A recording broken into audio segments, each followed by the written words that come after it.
जी आज की क्लास में ना हमने टेक्निकल एसईओ को पूरी शुरू से लेकर एंड तक गो थ्रू करना है और कुछ नए फैक्टर्स को भी देखना है। जब से हमने एसईओ स्टार्ट किया है हम मिक्स चीज़ें पढ़ने लगे हुए थे।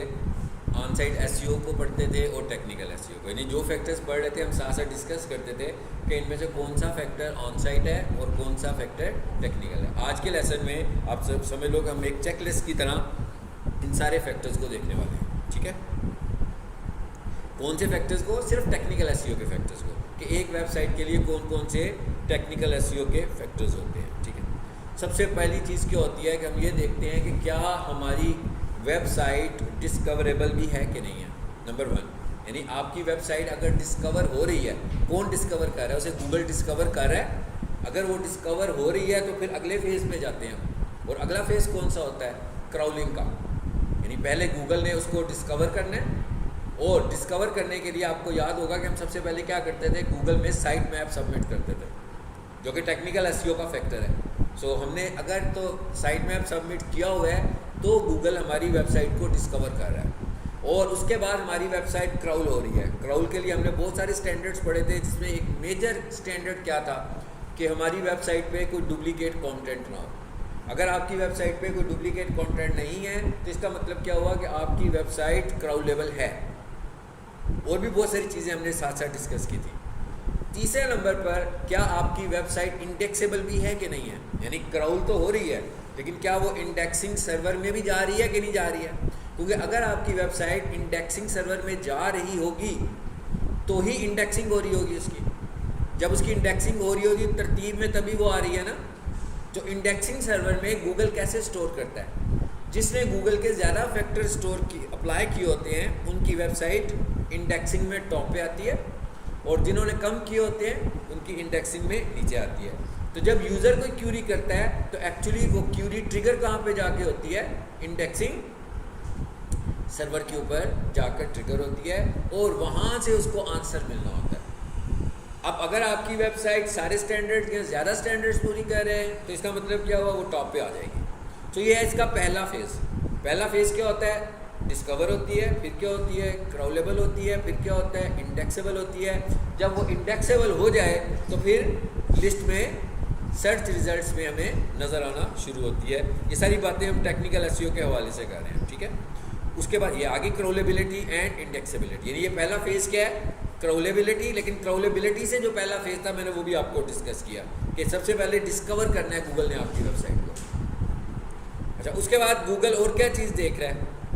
गूगल देखते हैं आपकी वेबसाइट का साइट आर्किटेक्चर, यानी आपकी वेबसाइट का आर्किटेक्चर कैसा है। साइट आर्किटेक्चर का मतलब क्या है कि वेबसाइट का design in terms of menus, यानी हमारी वेबसाइट पे क्या आता है? एक होम का बटन बना होता है, कोर्सेज, अबाउट, सेक्शंस बने होते हैं ना। हमने अपने सेक्शंस को कितने अच्छे तरीके से ऑर्गेनाइज़ किया हुआ है कि यूज़र्स की हेल्प हो रही है, यूज़र जो चाहते हैं वो उन्हें मिल रहा है। जैसे मिसाल के तौर पे मैं ये कहता हूँ, एक डिजिटल मार्केटिंग की एजेंसी है, वो कोर्सेज भी करवाती है और वो सर्विसेज भी देती है।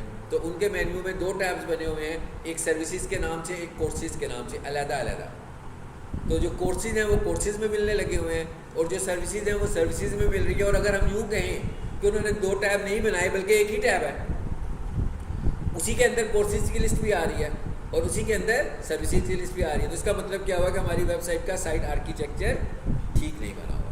Number 2, site map. ये तो अभी हमने डिस्कस भी किया, ये हमने बनाया भी था शुरू के लेसन्स में। जब हमने एसईओ शुरू की थी तो हमने साइट मैप बनाया, हमने रोबोट्स की फाइल बनाई, याद है ना। तीसरे नंबर पर जो फैक्टर है वो क्या है? आपकी वेबसाइट की स्पीड। आपकी वेबसाइट की स्पीड में एसईओ का तो कोई रोल नहीं है, वेबसाइट डिज़ाइन का रोल है कि आपने उसमें कितने बड़े या छोटे एलिमेंट्स रखे हुए हैं। जैसे हमने ये डिस्कस किया था कि हम इमेजेस के साइजेस को छोटा करेंगे, तो आपको अपनी वेबसाइट की स्पीड को भी देखना है। फिर क्या आ गया अगला फैक्टर? Duplicate content. मतलब क्या आपकी वेबसाइट पे डुप्लीकेट कंटेंट तो नहीं है? ये भी हमने बात की है। यानी क्या हुआ, मैंने एक बंदे की वेबसाइट देखी और मैंने कहा भाई हमने अपनी वेबसाइट बनानी है, तो एग्जैक्टली कंटेंट वहीं से पिक कर लिया, मतलब एग्जैक्टली कंटेंट वहीं से पिक कर लिया। जो कंटेंट उसका था वही उठाया, वही तस्वीरें, वही पैराग्राफ्स, वही हेडिंग्स अपनी वेबसाइट पे लगा ली। इसका मतलब क्या हुआ कि हमारी वेबसाइट जो है वो डुप्लीकेट वेबसाइट है। होनी चाहिए? नो, बिल्कुल नहीं होनी चाहिए। आपकी वेबसाइट पे कोई डुप्लीकेट कंटेंट नहीं होना चाहिए। उसके बाद अगले फेज में क्या आ गया हमारे पास? सिक्योरिटी।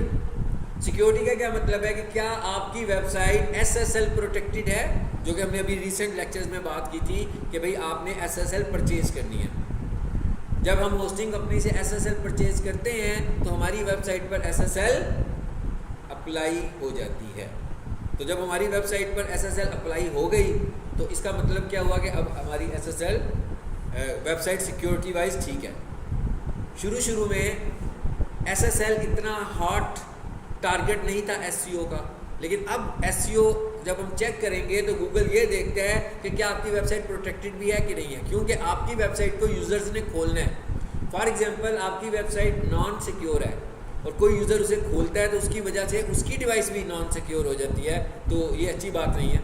तो इस वजह से आज की तारीख में गूगल SSL को बहुत वेट करता है, और SSL में SEO ऑप्टिमाइजर का तो कोई रोल नहीं है, मतलब इसमें हम कोई चीज़ अप्लाई ही नहीं कर रहे। इसमें हम सिर्फ क्या कह रहे हैं, SSL खरीदनी है और उसको सिक्योर कर लेना है।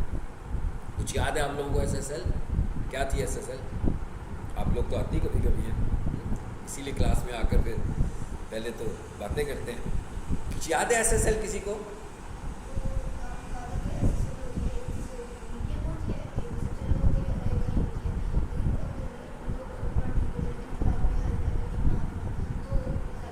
SSL फिर बोलो, क्या कह रहे हो SSL को?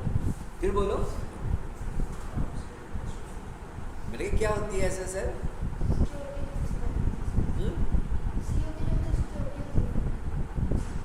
और किसने पढ़ा हुआ SSL? हाँ जी, SEO में अगली क्लास में ख़त्म कर रहे हैं, बस शुक्रिया अदा करेंगे आप भी, है ना? ये ख़त्म होगी, बस गई। कोई पीछे वाले लेक्चर्स नहीं देखता। हाँ माशाल्लाह कोई एक भी नहीं मुझे बता रहा कि व्हाट इज़ SSL। SSL जो है वो सिक्योरिटी है जो हमने परचेज़ करनी है। आपने होस्टिंग खरीदी, इसी तरह आपने SSL खरीदी। मिसाल के तौर पर मैंने होस्टिंग खरीदी है, मुझे पता लगा 15,000 की होस्टिंग है, 8,000 की होस्टिंग है, 25,000 की होस्टिंग है। उसके साथ मुझे एक सर्टिफिकेट और लेना है जिसमें वो क्या करेगा, मेरी वेबसाइट को प्रोटेक्टेड कर देगा। जैसे मिसाल के तौर पर ऑर्डर देते हो अभी माउस का, माउस खरीदने, ठीक है ना? तो कोई बंदा माउस लेकर आया ऐसे ही आपके पास, ये नीचे से लाइट भी जल रही है उसकी, इसी तरह माउस ला कर देंगे जनाब, ये पैसे दे दें 1500 रुपये। हाँ, आप तो नहीं देंगे ना उसे, आप कहेंगे ये तो यूज्ड है, ऐसे ही है। अब अगर वो इसी माउस को पैक कर देता है, डब्बे में डाल देता है, ठीक है, वो टेपें लगी हुई हैं, अब वो आपसे पैसे लेगा तो आप उसको आसानी से पैसे देंगे आपको कि हाँ भाई सही चीज़ आ गई मेरे पास। इसी तरह जब इंटरनेट पर आपका डेटा ट्रैवल करता है, इंटरनेट पर जब हमारा डाटा ट्रैवल करता है तो इस तरह अगर ओपन डाटा हो, जैसे ये माउस ओपन है, तो कोई भी बंदा उसे हैक कर सकता है ना। सबको पता लग रहा है क्या चीज़ जा रही है भाई। लेकिन अगर हमारा डाटा वो TCS के फॉर्मेट में ट्रैवल कर रहा हो, पैकेट की शक्ल में, और पैकेट के अंदर क्या है किसी को भी नहीं पता, इट इज़ कॉल्ड प्रोटेक्शन, इसको हम बोलते हैं। होता क्या है कि जब सर्वर से डाटा निकलता है तो वो सील होता है, और जब यूज़र्स के पास डाटा जाता है तो वो अनसील हो जाता है। इसका क्या मतलब हुआ भाई? सर्वर से डाटा निकलने से क्या मुराद है? भाई आपने एक वेबसाइट होस्ट की है ना, आपने अपनी वेबसाइट को लाइव किया, तो आपने होस्टिंग खरीदी, इसका मतलब क्या हुआ? वो होस्टिंग कहाँ गई? किसी सर्वर पर ही सेव हुई है ना। अब एक बंदा बैठ कर कोई कमांड लिखता है और आपकी वेबसाइट में खुल जाए, तो इसका मतलब क्या हुआ? वो रिक्वेस्ट उस सर्वर के पास गई है, उस सर्वर से डाटा कहाँ आ रहा है? आपके लैपटॉप पर या आपके मोबाइल पर आ रहा है। तो वो जो आने वाला पीरियड है उसमें प्रोटेक्टेड है वो, यानी उसमें क्या है, वो आपकी इंफॉर्मेशन सील है। लेकिन जैसे ही वो आपके पास पहुंच जाएगी तो क्या हो जाएगी? वो अनसील हो जाएगी, ठीक है। So this is called SSL। ये हमें खरीदनी है, इसमें हमने कुछ नहीं करना, SEO एक्सपर्ट ने इसमें कुछ भी नहीं करना, सिर्फ उसने ये कहना है कि भाई SSL खरीद लो, ठीक है। आप जैसे ही SSL खरीदोगे ऑटोमेटिक अप्लाई हो जाएगी वो, मतलब उसमें हमारा कोई रोल नहीं है, मगर SSL बहुत ज़्यादा ज़रूरी है। उसके बाद जो अगला फैक्टर है वो कौन सा है? User experience. यूज़र एक्सपीरियंस का क्या मतलब है कि भाई आपकी वेबसाइट का यूज़र एक्सपीरियंस कितना अच्छा है। इससे क्या मुराद है? भाई आप वेबसाइट खोलते हो, कोई भी किसी की वेबसाइट खोल रहा है तो कितनी आसानी से खुल जाती है। उसके बाद जब वो वेबसाइट खुलती है तो उसके एलिमेंट्स कितने ज़्यादा रीडेबल हैं और कितने ज़्यादा अच्छे हैं कि कोई बंदा डिस्टर्ब नहीं हो रहा। मिसाल के तौर पे व्हाट्सएप का बटन भी लगा हुआ है, स्लाइडर भी लगा हुआ है, मेन्यू भी बना हुआ है, कितनी सारी चीज़ें आ रही हैं, ईमेल भी आ रहा है। अब सारे के सारे चीज़ें जो है जिनके मैंने नाम लिए हैं वो ओवरलैप कर रहे हैं। तो इसका मतलब क्या हुआ, यूज़र एक्सपीरियंस अच्छा है कि बुरा है? यानी व्हाट्सएप का बटन ईमेल के ऊपर, ईमेल का बटन मेन्यू के ऊपर, मेन्यू स्लाइडर के ऊपर, तो यूज़र एक्सपीरियंस बुरा हो गया ना। यूज़र कहेंगे भाई कैसी वेबसाइट है, क्यों ओवरलैप हुई हुई है। अक्सर ऐसा होता है जब आपकी नेट की स्पीड स्लो हो तो शुरू में ऐसा होता है, लेकिन जैसे ही चल पड़ती है फिर ठीक हो जाता है सब कुछ। इसको नहीं हम कहेंगे यूज़र एक्सपीरियंस बुरा है, लेकिन जो फिनिश हालत में इस तरह ओवरलैपिंग करेगी उसका यूज़र एक्सपीरियंस बुरा होगा। इसका मतलब क्या हुआ कि ऐसी वेबसाइट्स भी जो होंगी हम डेवलपर से कहेंगे कि आप ये देखिए ये बटन ओवरलैप क्यों कर रहे हैं। बटन ओवरलैप इसलिए कर रहा है कि लोगों के ऊपर आपका व्हाट्सएप बटन चला गया, इसका मतलब क्या हुआ कि लोगों का साइज़ बड़ा किया हुआ है आपने। हम डेवलपर से कहेंगे कि भाई वो जो कंपनी का लोगो का साइज़ है वो छोटा कर दो, तो फिर क्या होगा, लोगो अलग नज़र आएगा, व्हाट्सएप का बटन अलग नज़र आएगा। सो इसे हम बोल रहे हैं यूज़र एक्सपीरियंस। और नीचे आ जाते हैं, एक और मेजर एसईओ के फैक्टर्स हैं, उनको हम कॉल करते हैं एज ए यूनिट, उन्हें हम कॉल करते हैं कोर वेब वाइटल्स। यानी कि उनको हम एज ए यूनिट कॉल करते हैं core web vitals. What is core web vitals? यानी ये क्वेश्चन कोई भी आपसे इंटरव्यू क्वेश्चन भी हो सकता है कि कोर वेब वाइटल्स किसे कहते हैं भाई। ठीक है, कोर वेब वाइटल्स 3 चीज़ों पर मुश्तमिल है। नंबर 1 LCP, FID और CLS। इसको और आसान कर लेते हैं कि एक वेबसाइट के लोड होने का जो प्रोसेस है वो 3 हिस्सों में है। पहला क्या है, लोडिंग, दूसरा क्या है, इंटरेक्टिविटी, और तीसरे वाला क्या है, विजुअल स्टेबिलिटी। यानी जब भी कोई वेबसाइट खुलती है सबसे पहले क्या होती है, लोड हो रही होती है, फिर क्या होती है, उसने इंटरेक्टिव होना होता है, और जब वो इंटरेक्टिव होने के बाद क्या होती है, बिल्कुल स्टिल आपके सामने खड़ी हो जाती है। ऐसी है ना, फिर कोई चीज़ उसमें से मूव नहीं होती। आप जिसे मूव करेंगे सिर्फ वही मूव होगा, सब कुछ मूव नहीं होगा।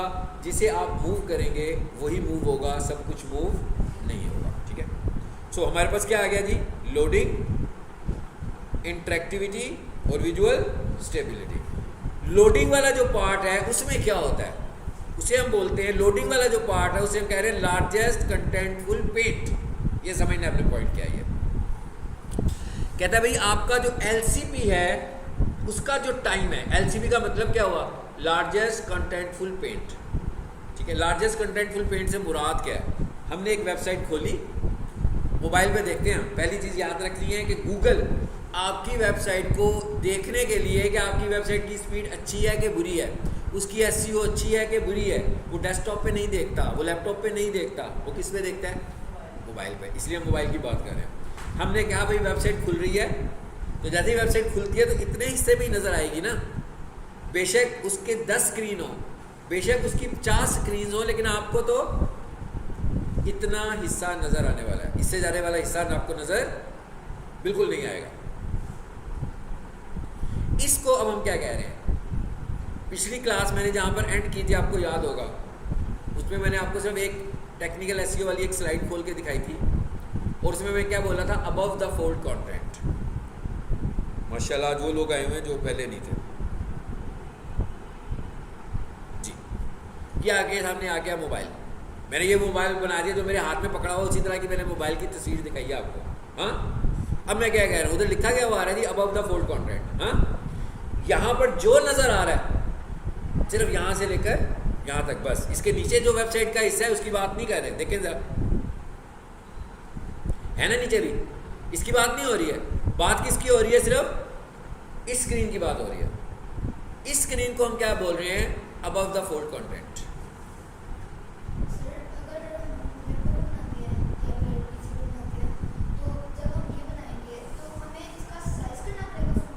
ऑटोमेटिक हो जाए, ठीक है। अच्छा, अब ये हो गया हमारे पास अबव द फोल्ड कंटेंट। अब गूगल क्या कह रहा है, गूगल ये कह रहा है कि अबव द फोल्ड कंटेंट में, अब आपको पता लगे ना अबव द फोल्ड कंटेंट क्या है, इतने हिस्से में जितनी वेबसाइट आ रही है बस, नीचे वाली नहीं। अबव द फोल्ड कंटेंट में जो सबसे बड़ा ऑब्जेक्ट है, ठीक है, थोड़ी देर के लिए सोचते हैं कि एक वेबसाइट खुली, इधर एक छोटा सा लोगो लगा हुआ है, एक बहुत बड़ा स्लाइडर आ रहा है, ऐसे ही है ना, इतनी जगह तो ले ही लेता है ना स्लाइडर। उसके बाद नीचे टेक्स्ट आ रहा है और यहाँ पर एक इमेज आ रहा है, इतना हिस्सा नज़र आ रहा है जी एक पेज पर। अब हम क्या कह रहे हैं, हम कह रहे हैं अबव द फोल्ड कंटेंट में जो सबसे बड़ा पार्ट है, अबव द फोल्ड कंटेंट में जो सबसे बड़ा पार्ट है, ठीक है, वो आपकी वेबसाइट की स्पीड कैलकुलेट करता है।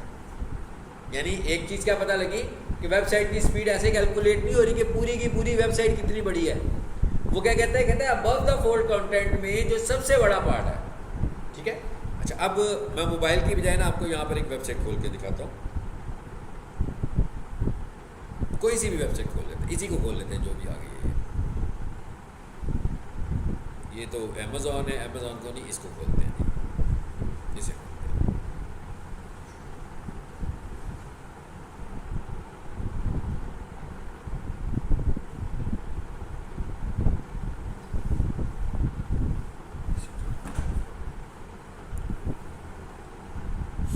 अब आप देखें यहाँ पे आकर रुक गई ना स्क्रीन, आप समझेंगे ये मोबाइल पे भी इतना ही नज़र आना था पहले हिस्से में, ठीक है। तो इसका मतलब क्या हुआ, अगर मैं नीचे जाऊँगा तो ये अबव द फोल्ड कंटेंट नहीं है, बस यहाँ तक अबव द फोल्ड कंटेंट है।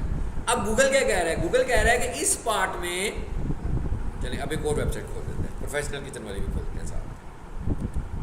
चलिए जिसको देखने को उसमें सब घड़ियाँ ही नज़र आ रही थी हमें, ठीक है, उसको छोटा करें ना।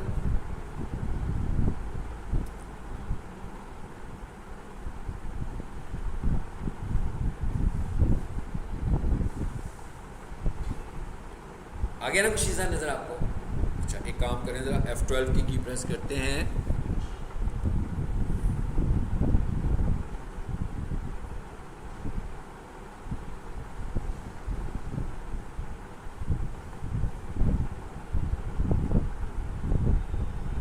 अब आपको पता लग गया होगा माउस का वर्जन माउस का साइज़ आ गया, मोबाइल का साइज़ नज़र आ गया आपको। क्या क्या नज़र आ रहा है इस छोटी सी विंडो में, आपको क्या क्या नज़र आ रहा है। ये मैंने अंदर खोली हुई है वेबसाइट, देख रहे हैं, इतना हिस्सा नज़र आ रहा है। ये मोबाइल व्यू किया मैंने यहाँ से क्लिक करके, ये मैंने F12 किया, F12 के बाद यहाँ पे क्लिक किया तो ये मोबाइल व्यू हो गया। मैं इसकी बात कर रहा हूँ सिर्फ इस हिस्से की। तो यहाँ पर क्या नज़र आ रहा है आपको, मेन्यू, ठीक है। ये देखें यहाँ पर एक गड़बड़ हुई है जो भी मैंने आपको बताई थी। मोबाइल पे चेक करेंगे तो पता लगेगा कि गड़बड़ है कि स्क्रीन की वजह से आ रही है। इसको हम बोल रहे हैं यूज़र एक्सपीरियंस बुरा है। अगर ये मोबाइल पर भी ये बटन जो है मोबाइल का, इसके ऊपर ओवरलैप किया हुआ है, तो इसका मतलब है इसका यूज़र एक्सपीरियंस पूरा होने लगा हुआ है। ये तो मैंने वैसे ही डेस्कटॉप की स्क्रीन को छोटा करके मोबाइल दिखाया ना, वो वजह भी हो सकती है। तो एक इशू तो ये भी होगा अगर मोबाइल पर ऐसे नज़र आए। कैसे नज़र आए, ये फ़ोन का जो आइकॉन आ रहा है वो इमेज के ऊपर गया हुआ है, ओके। अच्छा, अब ये स्लाइडर और ये टेक्स्ट, अगर हम ये कहें कि इस वक्त जो हमें नज़र आ रहा है इसमें से सबसे बड़ा एलिमेंट कौन सा है, सबसे हैवी कौन सा है, मेरा ख्याल है जनरली सभी को पता लग रहा होगा कि सबसे हैवी क्या है, स्लाइडर इमेज। क्योंकि ये स्लाइडर इमेज जो है ये किस में बना हुआ है, मैंने पहले भी बताया था कि जावास्क्रिप्ट में बना हुआ है। जावास्क्रिप्ट में जो भी चीज़ बनी होती है वो बहुत हैवी होती है, यानी लैंग्वेज है वो बहुत ज़्यादा आपकी वेबसाइट को स्लो कर देती है। और गूगल अगर किसी लैंग्वेज को नापसंद करता है तो सबसे ज़्यादा वो जावास्क्रिप्ट को ही नापसंद करता है। इसका मतलब क्या हुआ, इसका मतलब ये हुआ कि अगर मैं इसको यहाँ से हटा दूँगा तो मेरी वेबसाइट की स्पीड काफ़ी बेहतर होने के चांसेस हैं। या मैं इन स्लाइडर्स के कोड को छोटा कर दूँ, दो ऑप्शन हैं मेरे पास। लेकिन अभी के लिए हमें ये समझ में आ गया कि भाई इसके ऊपर जो वेबसाइट खुली उसमें जो सबसे बड़ा ऑब्जेक्ट था वो कौन सा था, स्लाइडर वाला। इसका मतलब क्या हुआ कि गूगल जो स्पीड की कैलकुलेशन कर रहा है वो कहाँ से कर रहा है, एलसीपी किसे बोल रहा है इस वक्त, एलसीपी कौन सा है, स्लाइडर। यानी आपका जो स्लाइडर है वो है लार्जेस्ट कंटेंटफुल पेंट। अब गूगल क्या कहता है, गूगल ये कह रहा है कि भाई आपका जो एलसीपी है उसके लोड होने का टाइम मैक्सिमम कितना होना चाहिए, लिखा हुआ आ रहा है नीचे जी, आ रहा है, कितना होना चाहिए, 2.5 सेकेंड्स। अब आप देखा है पहले तो हमारे अंदाजे में, अभी आज से पहले आप ये समझते होंगे कि वेबसाइट की स्पीड का मतलब है कि टोटल वेबसाइट की स्पीड, ऐसे ही है। मगर गूगल वेबसाइट की स्पीड, टोटल वेबसाइट की स्पीड को समझ ही नहीं रहा। गूगल क्या कह रहा है, अबव द फोल्ड कंटेंट से ऊपर जो आपका LCP है उसका साइज अगर 2.5 सेकंड से बड़ा है तो आपकी वेबसाइट स्लो है। मतलब अगर ये वाला हिस्सा 2.5 सेकंड में नहीं खुलता तो आपकी वेबसाइट स्लो है। पूरी वेबसाइट की बात नहीं हो रही। देखिए ना, एक बंदे ने वेबसाइट खोली है, पहले फेज में तो सही यही नजर आने, वो जो नीचे वाला हिस्सा है वो अगर बाद में भी लोड हो जाएगा तो कोई प्रॉब्लम वाली बात तो नहीं है ना, क्योंकि पहले तो ये खुलेगा, फिर वो दूसरा पेज खुलेगा, फिर तीसरा पेज खुलेगा। तो वो ये कह रहा है कि आपका LCP का साइज कितना होना चाहिए जी, आपके LCP का साइज कितना होना चाहिए, 2.5 सेकेंड्स। और कहता है अगर इससे ज़्यादा हो और 4 सेकेंड्स तक हो तो इसका मतलब है आप इसको इम्प्रूव करें। लेकिन अगर ये 4 सेकंड से भी ज़्यादा हो तो इसका मतलब है कि आपकी वेबसाइट की हालत काफ़ी ख़राब है स्पीड वाइज। सो आप SEO कैसे कर पाएंगे? हालांकि ये सारे फैक्टर जो हैं वो काउंट करवाने किससे, हमने वेब डेवलपर से, जिसने वेबसाइट बनवाई है उसे हम कहेंगे। अब मैं खुद बता रहा हूँ उसको कि भाई यहाँ तो स्लाइडर निकाल दो, यहाँ स्लाइडर का कोड कम कर दो। तो इस तरह करने से आपकी वेबसाइट की स्पीड को बेहतर होगा। सो पहला हमें पता लग गया व्हाट इज़ LCP। क्या LCP क्या होता है? LCP का मतलब है लार्जेस्ट कंटेंटफुल पेज। इसको हम आसान अल्फाज में कहें कि मेरी वेबसाइट का अबव द फोल्ड कंटेंट में सबसे बड़ा ऑब्जेक्ट कितनी देर में लोड होता है, उसे कितनी देर में लोड होना चाहिए, उसे 2.5 सेकंड्स में लोड होना चाहिए, पूरी वेबसाइट को नहीं, सिर्फ और सिर्फ LCP को। ठीक है, अगर मैं थोड़ी देर के लिए ये कहूँ कि मैंने इस वेबसाइट में से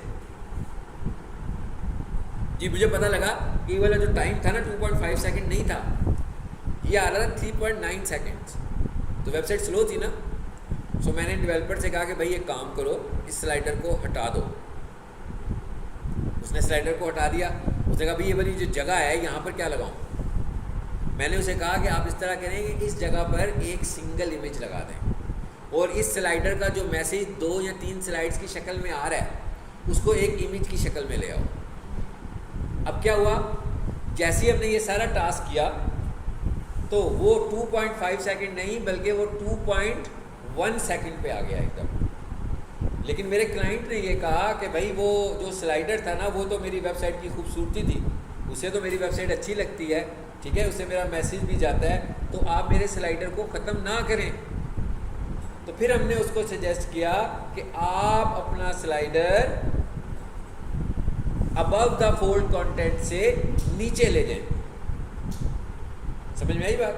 यानी अब मैंने उसे क्या कहा कि इस हिस्से में स्लाइडर नहीं रखो, बल्कि जैसे ही कोई बंदा यूं करे तो फिर पहला एलिमेंट तुम्हारा स्लाइडर नजर आए। अब वो स्लाइडर आपकी वेबसाइट की स्पीड को हर्ट नहीं कर रहा। समझ में आ गई बात की? चलिए अब आ जाए वापस स्लाइड में जी। दूसरा क्या है? पहले तो हमने कहा लोडिंग वाला हमने कंट्रोल कर लिया। दूसरा हिस्सा था FID। अच्छा, FID का क्या मतलब हुआ? First input delay. अब इसके नाम से पता लग रहा है फर्स्ट इनपुट डिले के अबव द फोल्ड कंटेंट में जो चीज़ सबसे पहले लोड होती है, जो चीज़ सबसे पहले लोड होती है। अब ये नहीं कह रहे जो बड़ी चीज़ है, अब हम ये कह रहे हैं, पहले हमने कहा बड़ी चीज़ कितनी देर में लोड होती है, अब हम ये कह रहे हैं कि जो भी कंपोनेंट सबसे पहले लोड होता है, इसका मतलब है पहली बात तो ये है कि वो सबसे छोटा कंपोनेंट होगा, वही सबसे पहले लोड होगा ना। उसका टाइम क्या है सबसे पहले लोड होने वाला? यानी मिसाल के तौर पे मैं ये कह देता हूँ, थोड़ी देर के लिए सोचते हैं यही है। तो मैंने कहा भाई ये जो हेडिंग स्टाइल है शायद ये सबसे पहले लोड हो गई हो, या फिर इसके नीचे जो पैराग्राफ आ रहा हो वो सबसे पहले लोड हो गया हो। तो जो चीज़ सबसे पहले लोड हो रही है वो कह रहा है उसका टाइम कितना होना चाहिए, 100 मिली सेकेंड्स, और 300 मिली सेकेंड्स तक हो तो इसका मतलब है कि आप इसे इम्प्रूव करें। लेकिन अगर इससे भी ज़्यादा हो तो इसका मतलब है कि आपकी वेबसाइट की स्पीड का इशू चल रहा है। इसे देखें कि आपके छोटे एलिमेंट्स भी बड़े हैं, आपके छोटे एलिमेंट्स भी बड़े हैं। इसीलिए आपको याद होगा ना, हम लोगों ने इमेज ऑप्टिमाइजेशन पढ़ी थी। हमने कहा था कि इमेज को वेब बना लो, हमने कहा था इमेज इसको कंप्रेस कर लो, हमने कहा था इमेज का साइज़ 100 किलोबाइट से 200 किलोबाइट्स रखो, इसीलिए रखा था कि छोटे इमेज बन जाएं ताकि ये अगर ये FID बन रहा हो तो ये जल्दी से लोड हो जाए हमारे, ठीक है। और इसमें तीसरी चीज़ है that is cumulative layout shift. ये क्या चीज़ होती है जी? कम्यूलेटिव लेआउट शिफ्ट का क्या मतलब है कि भाई आपकी वेबसाइट स्क्रीन पे लोड हो रही है, मगर लोड होते होते शिफ्ट हो रही है। शिफ्ट का क्या मतलब होता है? आपने अक्सर देखा होगा यूँ ऊपर नीचे होता है, एक इमेज बड़ा होता है, पहले आता है बड़ा होता है, फिर छोटा हो जाता है, फिर नीचे एक इमेज आ जाता है, फिर जब तीसरा इमेज नीचे आता है फिर वो दोनों को फिर छोटा करता है, फिर तीसरा फिक्स। इसको बोलते हैं कि आपकी वेबसाइट के ऑब्जेक्ट्स शिफ्ट हो रहे हैं। कहता है भाई इस चीज़ को कंट्रोल करो। फिर इसी तरह मिसाल के तौर पर किसी ने अपनी वेबसाइट के ऊपर कोई बहुत ही स्टाइलिश फ़ॉन्ट लगाया हुआ है, मगर वो वाला फ़ॉन्ट हर यूज़र के पास तो है ही नहीं। इसका मतलब क्या हुआ कि जब आपकी वेबसाइट लोड होगी तो क्या होगा, पहले वो वाला फ़ॉन्ट इंस्टॉल होगा। इसका मतलब क्या हुआ भाई, जब इंस्टॉलेशन शुरू हो जाएगी वेबसाइट लोडिंग में तो वेबसाइट की स्पीड तो स्लो होगी कि नहीं होगी। इसका मतलब क्या हुआ कि हम क्या रिकमेंड करेंगे, पहले फ़ॉन्ट्स के हवाले से क्या रिकमेंडेशन देंगे कि भाई फ़ॉन्ट्स ऐसे यूज़ करो जो सिस्टम फ़ॉन्ट्स हो, फ़ॉन्ट्स ऐसे यूज़ करो जो सिस्टम फ़ॉन्ट्स हो, मतलब हर लैपटॉप पे, हर मोबाइल पर, हर कंप्यूटर पे मौजूद हो ताकि वेबसाइट जल्दी लोड हो जाए। दूसरे नंबर पर आपके इमेजेस जो हैं उनकी विड्थ हाइट बताओ। आपको याद होगा इमेज ऑप्टिमाइजेशन में मैंने कहा था कि भाई इसके अंदर विड्थ और हाइट का एट्रीब्यूट इस्तेमाल करें। IMG SRC equals to file name alt keyword width in pixels height in pixels. ये जो विड्थ और हाइट बताएंगे इसका मतलब है कि हम CLS को कंट्रोल कर रहे हैं कि क्रॉलर को हमने पहले से ही अपनी इमेजेस का साइज़ बता दिया। नहीं तो वही करेगा जो अभी मैंने शुरू में आपको एग्जांपल दिया कि वो खुद से स्क्रीन के लिए उसके लिए स्क्रीन पे जगह बनाता रहेगा, ठीक है। इन 3 फैक्टर्स को हम बोलते हैं कोर वेब वाइटल्स। समझ में आया? और ये तीनों यानी ये कोर वेब वाइटल ये टेक्निकल SEO का फैक्टर है। इसके अंदर क्या आता है? इसके अंदर LCP आता है, इसके अंदर FID आता है और इनके अंदर CLS आता है, ठीक है। अब आ जाते हैं नीचे। ये सारी चीज़ें जो मैं अभी बोल रहा था ये मैंने एक्सप्लेन की हुई है। अच्छा जी, बात ख़त्म हो रही है आपकी। फिर वेबसाइट मोबाइल फ्रेंडली होनी चाहिए, अभी हमने बात की। ये भी टेक्निकल SEO का फैक्टर है। आपकी वेबसाइट HTTPS प्रोटेक्टेड होनी चाहिए, डैट इज़ SSL। यही SSL है। एक वेबसाइट है जो HTTP पर है, एक वेबसाइट है जो HTTPS पर है। जो HTTPS पर है वो प्रोटेक्टेड है और जो HTTP पर है वो प्रोटेक्टेड नहीं है। और नीचे आ जाए, क्राउलेबिलिटी, आपकी वेबसाइट क्राउलेबल है। आपकी वेबसाइट पे ब्रोकन लिंक्स नहीं होने चाहिए। 404 का एरर पढ़ा था हम लोगों ने कि भाई वेबसाइट पे 404 के एरर आने लगे हुए हैं। आपकी वेबसाइट पे कोई भी लिंक ब्रोकन नहीं होना चाहिए। अगर हैं तो डेवलपर से कहे कि उन्हें ख़त्म करवाएं। रीट्रैक्ट, अभी मेरा ख्याल है पिछली क्लास में हमने शायद पढ़ा है कि वेबसाइट को रीट्रैक्ट करवाएं HTTP से HTTPS पर। हर वेबसाइट HTTP पर होती है क्योंकि HTTP एक प्रोटोकॉल है ना, हाइपर टेक्स्ट ट्रांसफर प्रोटोकॉल। तो हर वेबसाइट HTTP पर तो है, लेकिन हमने उसको रीडायरेक्ट की मदद से HTTPS पे कन्वर्ट करना है। सो ये भी टेक्निकल SEO का फैक्टर है। इंटरनल लिंकिंग हमने पढ़ी थी, ये भी टेक्निकल SEO का फैक्टर है। रोबोट्स की फाइल हमने पढ़ी थी, ये भी टेक्निकल SEO का फैक्टर है। ये सब चीज़ें हम पढ़ चुके हुए हैं। आपके URL जो है वो कीवर्ड बेस्ड होने चाहिए, इसको भी हमने डिस्कस किया था। ये एग्जांपल आ गई है उसकी। डुप्लीकेट कंटेंट नहीं होना चाहिए, इसको भी हमने डिस्कस करके आए हैं। 301 पढ़ा था ना, रीडायरेक्ट, अभी वही बात कर रहे हैं। कैनोनिकल अभी हमने पढ़ा। कैनोनिकल एक ऐसा एट्रीब्यूट है, एक ऐसा टैग है कि सब कुछ अगर ठीक होगा, कैनोनिकल रॉन्ग हुआ तो आपकी वेबसाइट क्रॉल नहीं होगी और आपकी वेबसाइट इंडेक्स नहीं होगी। ये कैनोनिकल का लेक्चर मैंने जब SEO शुरू की थी तो शायद पहला टॉपिक हमने डिस्कस किया था कि व्हाट इज़ कैनोनिकल, ठीक है। ये थे हमारे पास सारे के सारे टेक्निकल SEO के फैक्टर। जिन्होंने लेक्चर्स नहीं लिए हुए वो रिकॉर्डिंग्स में लेक्चर्स को देखें, ठीक है। हमने on site SEO, technical SEO complete किया। एक हमारा लेक्चर होगा जिसमें हमने थोड़ा सा लिंक बिल्डिंग को कंसीडर करना है कि व्हाट इज़ लिंक बिल्डिंग, होती क्या है, ठीक है। और उसके बाद हम नेक्स्ट मॉड्यूल पे शिफ्ट करेंगे।